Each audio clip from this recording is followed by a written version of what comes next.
malaking privilege para sa akin na makatrabaho. Hindi lang si Jim, lahat mong cast to, pati sorry, pati si Direk Dan. So, I'm very thankful. Ibang experience talaga. Tsaka first time ko eh. Diba? So, hindi ko talaga siya makakompare sa kahit ano. Pero ito yung siguro, masasabi ko hindi ko makakalimutan sa buhay. In one word, how do you describe the kissing scene and love scene with Gerald? Wild! Gerald. Yan, Wild, naka-red. intense. Para sa akin, wild, intense. Hindi ba kayo nape-pressure na parang yung mga success ng ibang mga moving mga susundan nito sa inyo na kumbaga experimental yung love team ninyong dalawa dito?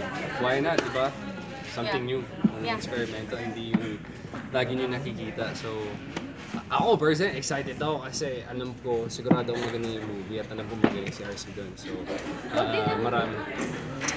Basta, I'm sure everybody, talagang pinaghirapan namin to. And si Direk Dan, napakagaling. Staff and crew, lahat kami napuyat. Natutulog na yung iba natutulog sa eksena. Basta, oo, sino yun? Grabe, unprofessional. Pero I'm sure, sigurado mag-enjoy lahat. Ano yung reaction mo nun? Ano yung nung nakita mo natutulog na scene sa eksena? Hindi ko alam kung itutuloy ko ba yung eksena, kasi wala na sasagot eh. So hindi ko na alam kung itutuloy ko. So ginising ko na lang. Tapos, ayun, natapos din namin. Tapos nakatulog naman. Did you say sorry to Gerald? Of course, I said sorry to everyone. I didn't mean it. I was just Sabi nga ito May ano pa, may snort pa. Kaya alam mo pagod talaga. 9 a.m. na kasi. In fairness naman to it.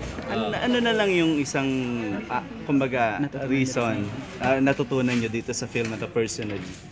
Dahil nga sa nakaka-relate ako sa konti lang naman. Konti. Sa mga pa-fall, saka mga pa-victim. Natutunan ko na pag ikaw papasok sa isang relationship, dapat ibibigay mo yung all mo. Dapat ready ka to commit. Kung hindi, huwag ka na lang makipagrelasyon.